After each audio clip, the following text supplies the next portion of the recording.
Ennen kuin hän julkaisee kuvan, hän pysähtyy. Kuva on tavallinen. Kahvikuppi pöydällä. Ikkunan takana harmaa aamu. Kirja, joka on asetettu hieman liian siististi kupin viereen. Valo tulee sivusta, pehmeästi, ei liian lavastetusti. Tai ehkä juuri sillä tavalla lavastetusti, että lavastus näyttäisi sattumalta. Hän katsoo kuvaa. Sitten hän katsoo tekstiä.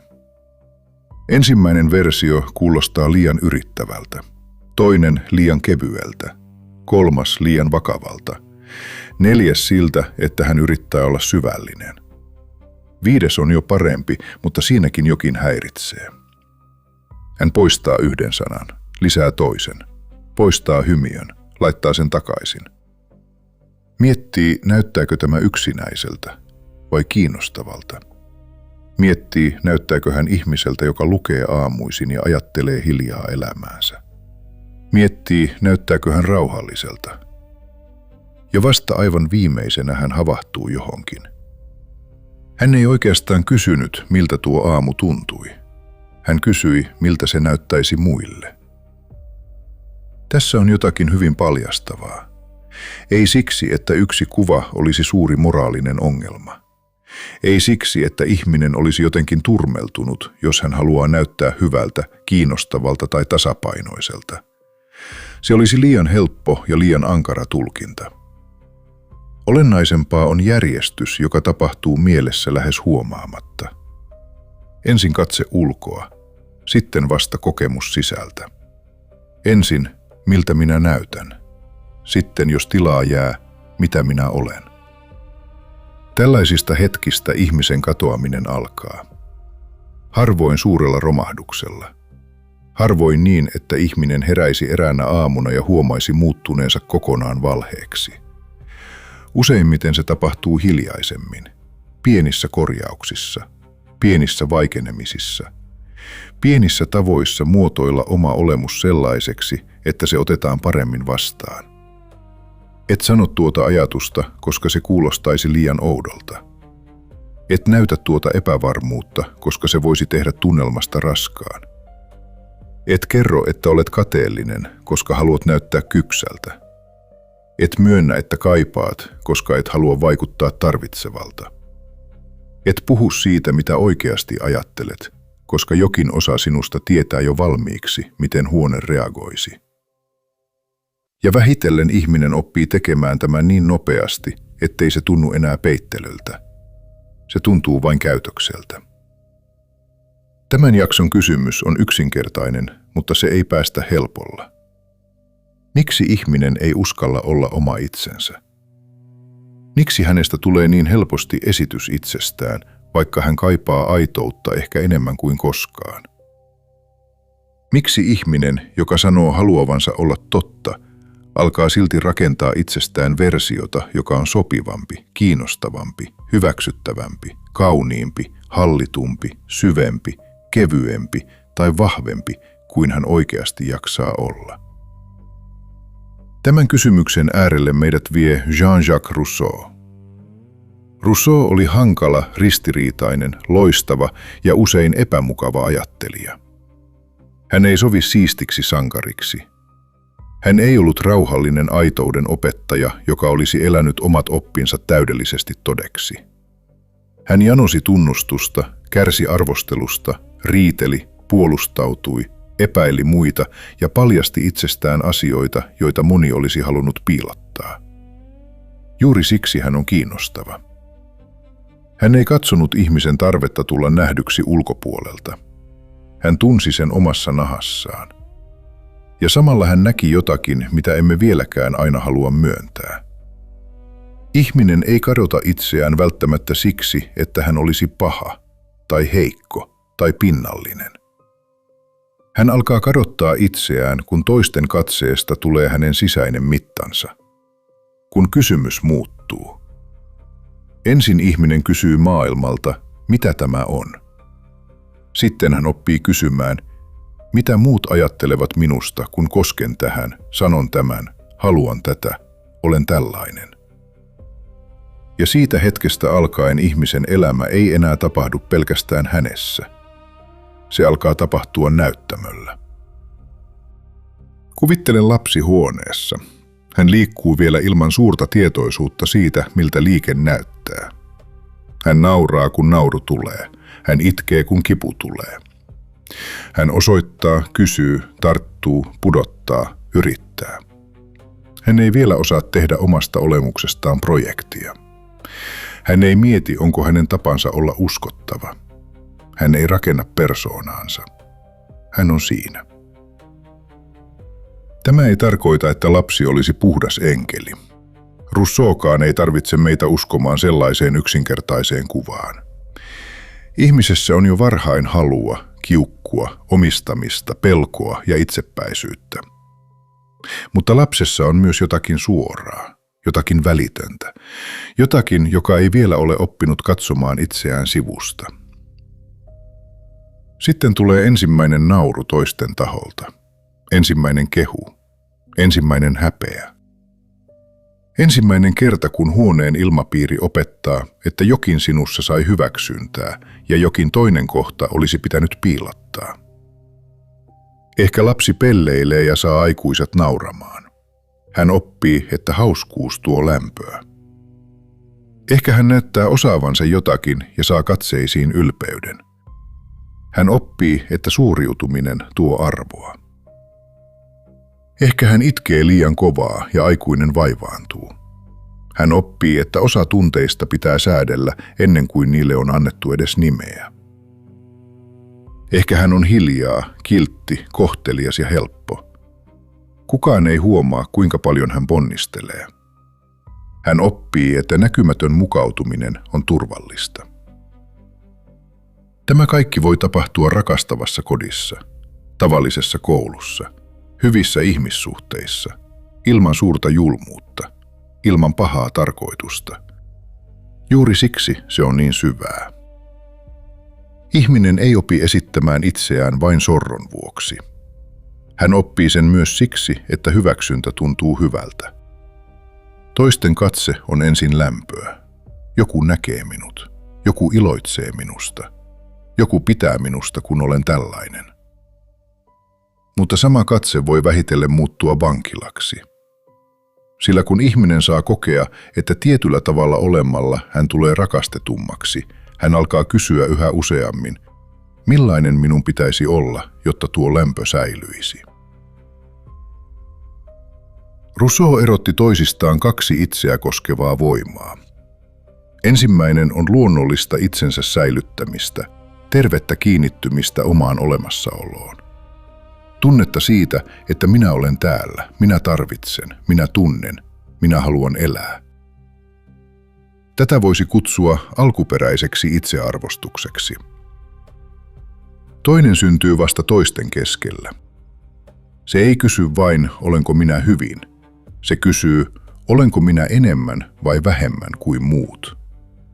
Olenko ihailtu? Olenko arvostettu? Olenko haluttu? Olenko alempana? Olenko naurattava? Olenko kiinnostava? Olenko joku? Rousseau käytti tästä käsitettä amour-propre. Se on vaikea sana, mutta kokemus on hyvin tuttu. Se on minä, joka ei riitä itselleen ennen kuin se on vahvistettu ulkoa. Se on minä, joka elää toisten silmissä. Se on minä, joka ei halua vain olla, vaan haluaa olla nähty oikealla tavalla. Tästä alkaa aitouden kadottaminen. Ei yhdestä suuresta valheesta, vaan siitä, että ihmisen sisäinen rauha alkaa riippua siitä, minkä muodon hän saa muiden katseessa. Kuvittele nyt Pariisi 1700-luvulla. Ei nykyinen kaupunki, vaan kynttilöiden, vaunujen, kivisten katujen, salonkien ja hienostuneiden keskustelujen maailma.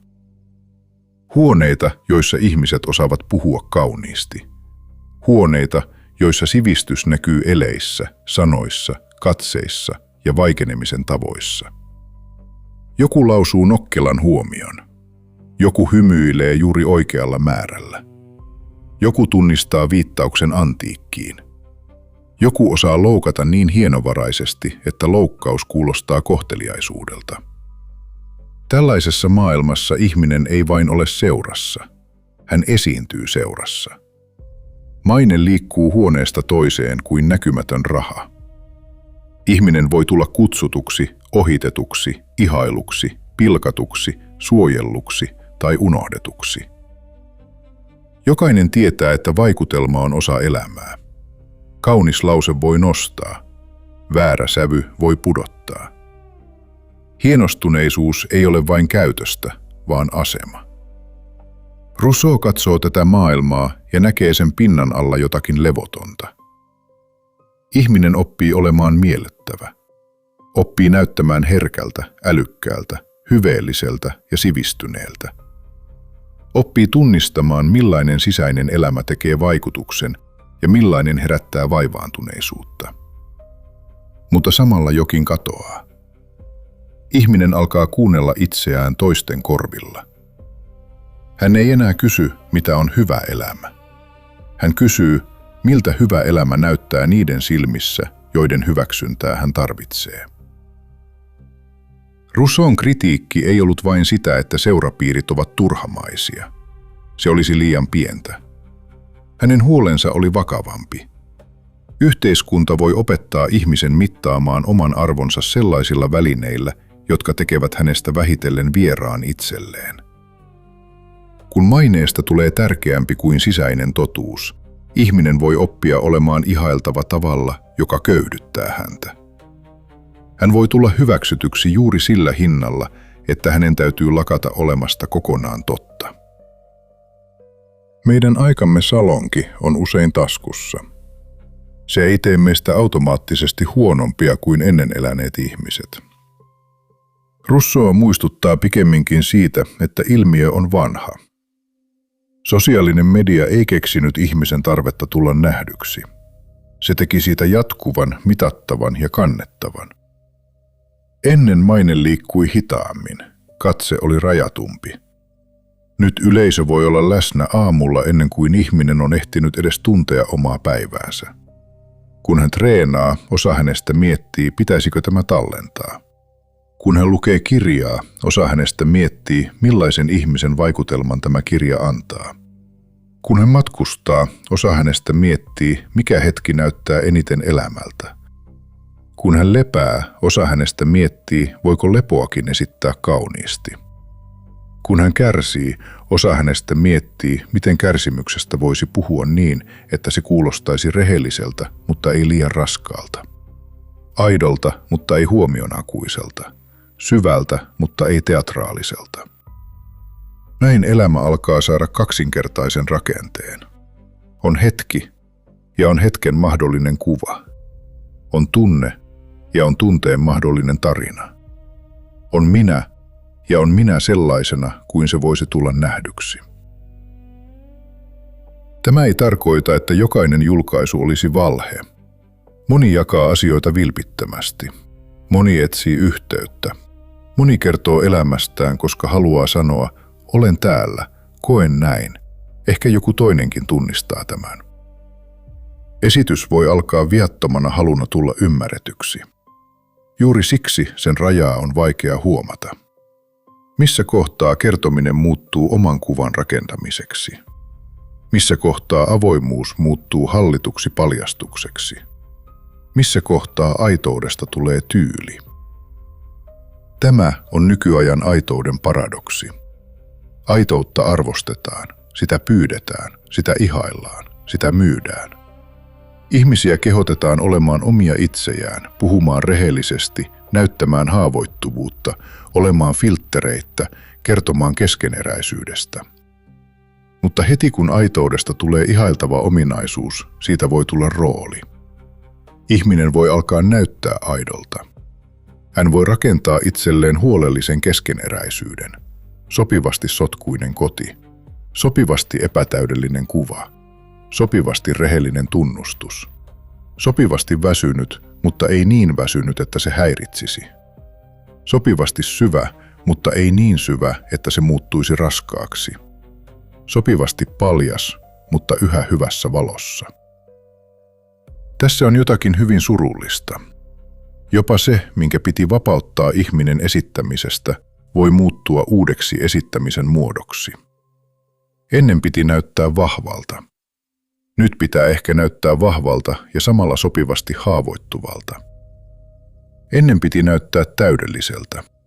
Nyt pitää ehkä näyttää ihmiseltä, joka tietää, ettei täydellisyys ole aitoa, mutta jonka epätäydellisyyskin on uskottavaa. Ihminen ei pääse yleisön katseesta vain vaihtamalla roolia. Hän voi paeta kiiltävää minäkuvaa rosoiseen minäkuvaan ja olla silti yhtä sidottu siihen, miltä hän näyttää. Ajattele työelämää. Moni ihminen menee aamulla työpaikalle eikä tunne valehtelevansa. Hän vain osaa roolin. Hän osaa olla ammattimainen, reipas, ratkaisukeskeinen, sopivasti innostunut, sopivasti kiireinen, sopivasti joustava. Hän osaa puhua omasta kuormituksestaan kielellä, joka ei kuulosta valitukselta. Hän osaa olla kunnianhimoinen ilman, että vaikuttaa epätoivoiselta. Hän osaa olla yhteistyökykyinen ilman, että näkyy liikaa, kuinka paljon hän nieleskelee. Kokouksessa hän nyökkää. Hän sanoo, hyvä pointti. Hän sanoo, tämä on kiinnostava mahdollisuus. Hän sanoo, palaan tähän. Hän sanoo, toki onnistuu. Ja joskus jokin osa hänessä kuiskaa, kuka tässä oikein puhuu? Työroolit eivät sinänsä ole valheita. Jokaisessa ammatissa on muoto, joka suojaa sekä ihmistä että tehtävää. Lääkäri ei voi kaataa kaikkea omaa pelkoaan potilaan päälle. Opettaja ei voi tehdä jokaisesta tunnista oman sisäisen elämänsä purkausta. Johtaja ei voi näyttää jokaista epävarmuutta sellaisenaan. Yhteiskunta tarvitsee rooleja. Mutta rooli muuttuu vaaralliseksi, kun ihminen ei enää pääse siitä ulos. Kun hän alkaa mitata omaa ihmisarvoaan sillä, kuinka hyvin hän jaksaa olla toimiva versio itsestään. Kun hän ei uskalla myöntää edes itselleen, että hän on uupunut, pettynyt, tylsistynyt, vihainen tai kadoksissa. Kun hänen minuutensa alkaa muistuttaa ansioluetteloa. Silloin Rousseau kuiskaa taustalta. Ihminen on oppinut näkemään itsensä yhteiskunnan mittareilla niin kauan, että hän ei enää tiedä, mitä hän itse oikeastaan pitää arvokkaana. Sama tapahtuu ihmissuhteissa. Kaksi ihmistä istuu vastakkain ravintolassa. Kaikki on hyvin. Keskustelu on miellyttävää. Molemmat ovat tottuneet siihen, miten tällaisessa tilanteessa ollaan. Ei puhuta liian aikaisin liian kipeistä asioista. Ei näytetä liikaa tarvitsevuutta. Ei paljasteta pelkoa siitä, ettei kelpaa. Ollaan kiinnostavia, kuunnellaan. Kerrotaan sopivan valikoituja asioita. Ja joskus käy niin, että kaksi hallittua versiota kohtaa toisensa. Ei kaksi ihmistä, vaan kaksi versiota, jotka on rakennettu niin, etteivät ne säikäyttäisi. Toinen pitää tästä versiosta. Hän nauraa oikeissa kohdissa. Hän sanoo, että kanssasi on helppo olla. Hän haluaa tavata uudelleen. Ja silti kotiin mennessä ihminen saattaa tuntea outoa surua. Hänet hyväksyttiin, mutta mille? Sille osalle, jonka hän uskalsi näyttää. Tässä on yksi aitouden kadottamisen kivuliaimmista kohdista. Ihminen voi saada paljon hyväksyntää versiolleen, joka ei tunnu hänestä itsestään todelta. Hän voi olla suosittu roolissa, joka kuluttaa häntä. Hän voi olla rakastettu siitä, että on aina helppo. Hän voi olla arvostettu siitä, että on aina vahva. Hän voi olla haluttu siitä, että näyttää vapaalta, vaikka sisällä hän on täynnä pelkoa. Hän voi olla ihailtu syvyydestään, vaikka hänen syvyytensä on muuttunut tyyliksi, jota hän ei enää osaa sammuttaa. Mitä enemmän hyväksyntää hän saa tuolle versiolle, sitä vaikeammaksi käy kysyä, kuka hän olisi ilman sitä. Sillä rooli ei vangitse ihmistä vain torjunnan kautta. Se voi vangita myös palkinnon kautta. Jos ihmiset rakastavat minua tällaisena, mitä tapahtuu, jos lakkaan olemasta tällainen? Jos he pitävät minusta, koska olen hauska, kestävätkö he suruni? Jos he pitävät minusta, koska olen rauhallinen, kestävätkö he sekavuuteni? Jos he pitävät minusta, koska olen kiinnostava, kestävätkö he tavallisuuteni? Jos he pitävät minusta, koska olen vahva, kestävätkö he pyyntöni tulla autetuksi. Tässä kohtaa ihmisen pelko muuttuu hyvin ymmärrettäväksi. Hän ei välttämättä uskalla olla oma itsensä, koska hän on oppinut, että hyväksyntä on ehdollista. Ei ehkä julmasti, ei ehkä edes tietoisesti, mutta tarpeeksi selvästi. Rousseaun ajattelussa tämä liittyy myös eriarvoisuuteen ja vertailuun. Kun ihmiset alkavat elää toistensa katseessa, he eivät arvioi itseään vain omien tarpeidensa tai sisäisen kokemuksensa kautta. He alkavat sijoittua. Yksi on korkeammalla, toinen alempana.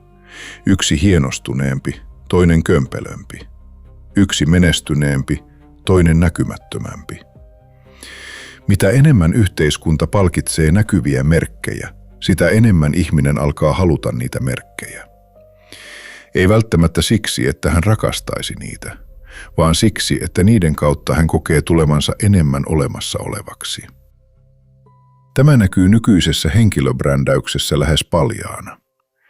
Ihmisen ei riitä tehdä työtä. Hänen pitää osata kertoa, millainen tekijä hän on. Ei riitä olla kiinnostunut jostakin. Pitää osata näyttää kiinnostavalta ihmiseltä, joka on kiinnostunut siitä. Ei riitä elää. Pitää osata muotoilla elämä ymmärrettäväksi kertomukseksi. Työelämässä ihminen oppii sanomaan, minä olen intohimoinen, itseohjautuva, oppimishaluinen, arvoa tuottava, verkostoituva. Vapaa-ajalla hän oppii sanomaan samaa toisella kielellä. Minä olen läsnä, tasapainoinen, luova, herkkä, rohkea, tietoinen, autenttinen. Jokainen aikakausi antaa ihmiselle sanaston, jolla hän voi tehdä itsestään arvokkaan näköisen. Meidän aikamme sanasto on vain vaihtunut. Ennen arvostettiin ehkä säätyä, uskonnollista ulkokuorta, vaikutusvaltaa, kunniallista käytöstä ja hienostunutta puhetapaa. Nyt arvostetaan usein itsenäisyyttä, hyvinvointia, kiinnostavuutta, psykologista tietoisuutta, menestystä, aitoutta ja kykyä olla yhtä aikaa haavoittuva ja hallittu. Mutta Rousseaun kysymys pysyy samana. Elääkö ihminen oman sisäisen totuutensa mukaan, vai sen kuvan mukaan, josta hänen aikansa palkitsee? Yksi aikamme vaikeimmista rooleista on tasapainoisen ihmisen rooli. Se näyttää kauniilta. Tasapainoinen ihminen treenaa, mutta ei pakkomielteisesti. Hän syö hyvin, mutta ei moralisoiden. Hän tekee töitä, mutta ei uuvu näkyvästi. Hän osaa levätä, mutta ei vaikuta laiskalta. Hän puhuu tunteistaan, mutta ei liikaa. Hänellä on rajoja, mutta hän on silti lämmin. Hänellä on tavoitteita, mutta hän ei ole pinnallinen. Hän on syvä, mutta ei raskas. Hän on aito, mutta ei kaoottinen. Kuulostaa hyvältä, mutta tällainen ihanne voi muuttua uudeksi vankilaksi. Koska ihminen ei saa olla vain ihminen. Hänen pitää olla tasapainoisella tavalla ihminen. Jopa hänen keskeneräisyytensä pitää olla esteettisesti siedettävää. Ja jos hän ei siihen pysty, hän kokee epäonnistuneensa jopa aitoudessa. Tämä on julma ajatus. Ihminen voi hävetä sitä, ettei osaa olla aidosti oikealla tavalla. Rousseau auttaisi ehkä näkemään, että ongelma ei ole siinä, että ihminen haluaa tulla nähdyksi hyvänä. Se on inhimillistä. Me tarvitsemme toisten hyväksyntää enemmän kuin haluamme myöntää. Ihminen ei ole saari. Hän rakentuu katseissa, kosketuksissa, sanoissa ja tunnustuksessa. Ongelma syntyy, kun muiden katseesta tulee sisäinen tuomari. Kun ihminen ei enää palaa itseensä edes yksin ollessaan. Kun hän katsoo itseään samalla tavalla kuin kuvittelee muiden katsovan. Silloin hänestä on tullut oma yleisönsä. Tämä on ehkä jakson tärkein kohta. Ihminen ei tarvitse enää todellista yleisöä esittääkseen. Riittää, että yleisö on muuttanut hänen sisäänsä. Hän voi olla yksin kotona ja silti miettiä, miltä hänen elämänsä näyttää. Hän voi tehdä päätöksen ja kuvitella heti, miten se selitettäisiin muille. Hän voi tuntea surua ja samalla arvioida, onko tämä suru oikeutettua, ymmärrettävää, liioiteltua, noloa vai kiinnostavaa. Hän voi olla peilin edessä eikä katsoa itseään omin silmin, vaan mahdollisen arvion silmin. Silloin toisten katse ei ole enää ulkoinen tapahtuma. Se on sisäinen rakenne. Ja siitä on vaikea vapautua, koska se tuntuu omalta ajattelulta. Mutta kaikki omassa päässä kuuluva ei ole omaa. Jotkin äänet ovat vuosien aikana sisään muuttaneita yleisöjä. Opettajan ääni, vanhemman ääni, entisen kumppanin ääni, työpaikan ääni, someyleisön ääni, kulttuurin ääni, sen porukan ääni, johon haluat kuulua, sen porukan ääni, jota et missään nimessä halua muistuttaa. Ja kaikkien näiden keskellä oma ääni voi muuttua hiljaiseksi. Ei siksi, ettei sitä olisi, vaan siksi, että se on oppinut odottamaan vuoroaan. Miksi muiden hyväksyntä tuntuu näin voimakkaalta? Tähän ei riitä moraalinen paheksunta. Ei riitä sanoa, että ihmisen pitäisi vain olla välittämättä. Sellainen neuvo kuulostaa hyvältä vain sille, joka ei ymmärrä ihmisyyttä. Hyväksyntä tuntuu voimakkaalta, koska kuuluminen on ihmiselle syvä tarve. Torjutuksi tuleminen ei tunnu vain mielipideerolta. Se voi tuntua vaaralta. Häpeä ei ole pelkkä ajatus. Se on kehollinen kokemus. Se painaa rintaa, kuumentaa kasvoja, kiristää vatsaa. Ihminen on lauma-olento, vaikka hän kuinka puhuisi yksilöllisyydestä. Siksi muiden katseella on valtaa. Siksi yksi hiljainen viive viestissä voi tuntua hylkäämiseltä. Siksi yksikin ivallinen nauru vuosien takaa voi jäädä ohjaamaan sitä, miten ihminen puhuu. Siksi nuoruuden kokemus siitä, ettei kelvannut, voi muovata aikuisen ihmisen koko tapaa olla huoneessa. Rousseau ei pyydä meitä kieltämään tätä. Hän pyytää meitä näkemään, kuinka syvästi toisten katse voi muovata minäkuvaa. Ja kun sen näkee, tulee mahdolliseksi kysyä, mitä minussa on todella minun ja mitä olen rakentanut selviytyäkseni muiden arvioiden keskellä. Tämä kysymys ei ole helppo. Jos ihminen katsoo itseään rehellisesti, hän voi huomata, että monet hänen niin sanotut valintansa eivät olleet täysin vapaita. Ehkä hän valitsi alan, koska se teki hänestä arvostettavan. Ehkä hän valitsi elämäntavan, koska se erotti hänet ihmisistä, joita hän pelkäsi muistuttavansa. Ehkä hän rakensi huumorinsa, koska se suojasi häntä haavoittuvuudelta. Ehkä hänestä tuli aina pärjäävä, koska kukaan ei palkinnut häntä tarvitsevuudesta. Ehkä hänestä tuli syvällinen, koska tavallisuus tuntui liian pelottavalta. Ehkä hänestä tuli rento, koska intohimo olisi voinut paljastaa, kuinka paljon hän oikeasti haluaa. Tällaiset oivallukset voivat tuntua ensin nöyryyttäviltä, mutta niissä on myös armoa. Sillä jos ihminen näkee, että osa hänen rooleistaan syntyy suojaksi, hänen ei tarvitse vihata itseään niiden vuoksi. Esitys ei aina ole turhamaisuutta. Usein se on vanha selviytymiskeino. Se on tapa sanoa maailmalle, älä hylkää minua. Se on tapa sanoa, katso minua lempeästi. Se on tapa sanoa, en ole varma kelpaanko sellaisenani, joten annan sinulle version, jonka uskon kestävän katseesi. Kun tämän ymmärtää, kysymys aitoudesta muuttuu pehmeämmäksi ja vakavammaksi. Tarkoitus ei ole repiä naamioita irti väkisin. Tarkoitus on kysyä, tarvitseeko niiden enää hallita koko kasvoja. Miten paluu omaan itseen voisi alkaa? Ei siten, että ihminen lähtisi kokonaan yhteiskunnasta. Ei siten, että hän päättäisi olla välittämättä kenestäkään. Ei siten, että hän alkaisi romantisoida raakaa suoruutta ja kutsua sitä aitoudeksi. Ihminen ei löydä itseään halveksimalla muita, eikä hän löydä itseään sillä, että kertoo kaikille kaiken. Ehkä alku on vaatimattomampi. Ehkä se alkaa hetkistä, joita ei muuteta kuvaksi. Kävely, jota ei jaeta. Ajatus, jota ei heti muotoilla julkaisuksi. Hyvä teko, jota kukaan ei näe. Surun hetki, jota ei estetisoida. Ilo, jota ei tarvitse todistaa. Kokemus, joka saa jäädä vain kokemukseksi. Tällaisissa hetkissä ihminen harjoittelee uudelleen suhdetta itseensä. Hän kysyy, jos kukaan ei näe tätä, onko se silti totta? Jos kukaan ei palkitse tätä, onko se silti arvokasta? Jos tämä ei tee minusta kiinnostavampaa kenenkään silmissä, haluanko silti sitä? Nämä kysymykset ovat pieniä, mutta ne voivat palauttaa ihmisen johonkin olennaiseen. Sillä oma itse ei löydy aina suurista identiteettipäätöksistä. Joskus se löytyy siitä, mitä ihminen tekee silloin, kun yleisö ei ole paikalla.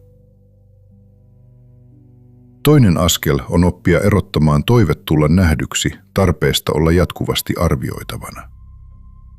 Nähdyksi tuleminen on syvä inhimillinen kaipuu.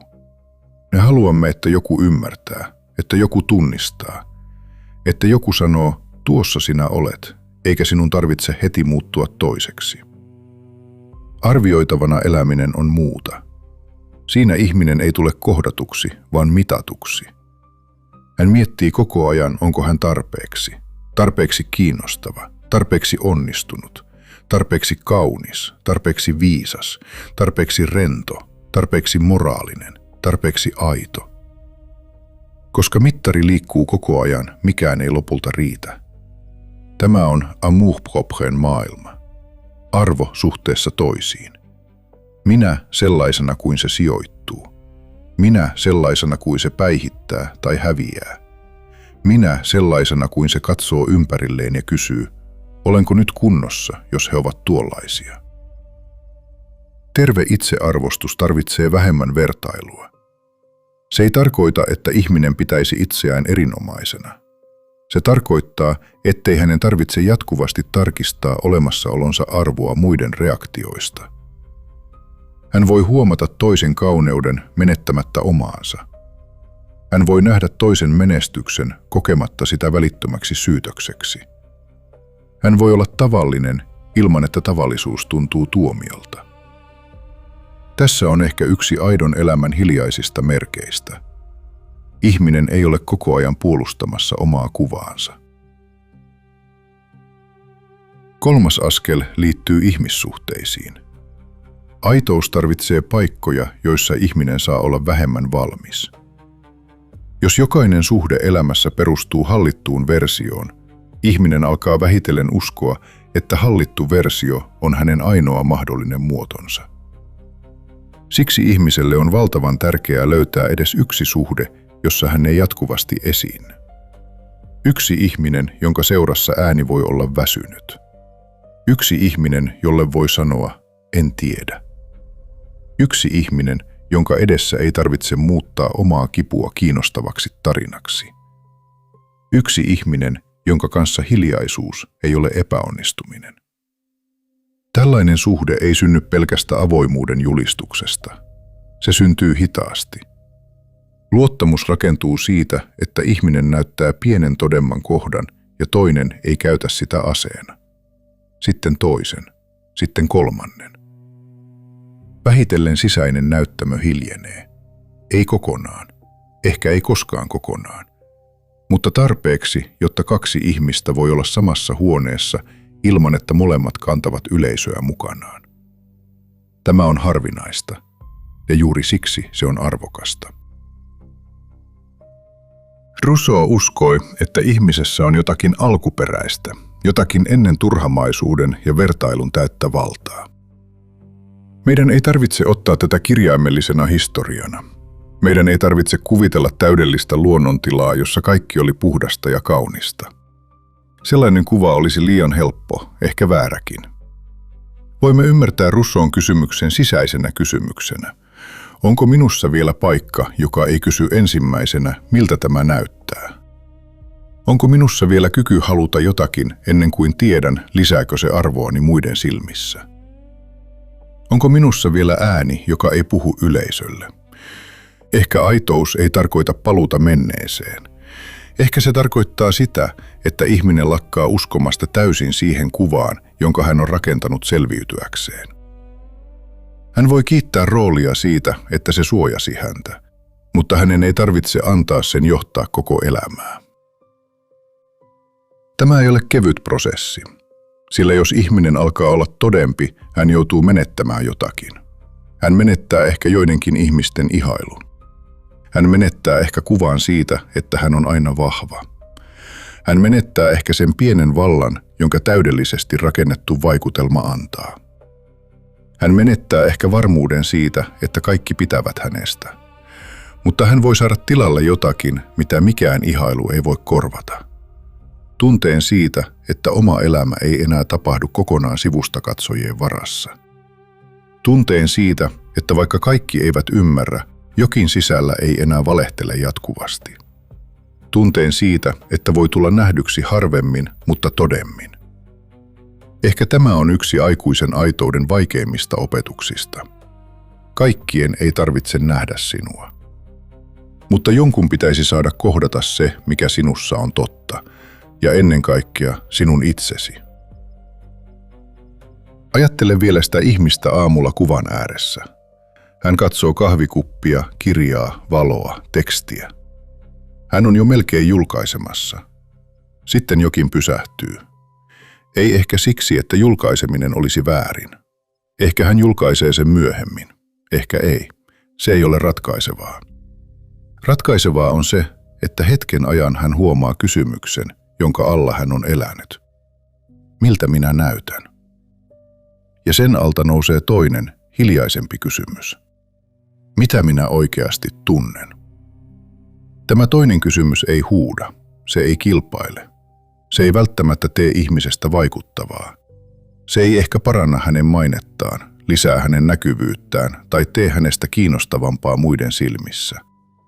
Mutta se voi palauttaa hänet itseensä.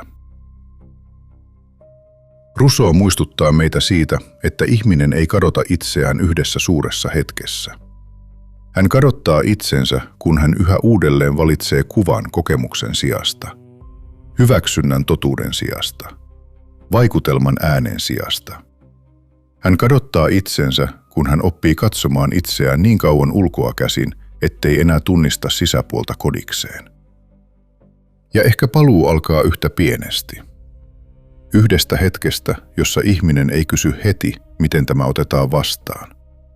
Yhdestä lauseesta, joka sanotaan hieman vähemmän täydellisesti, mutta hieman rehellisemmin.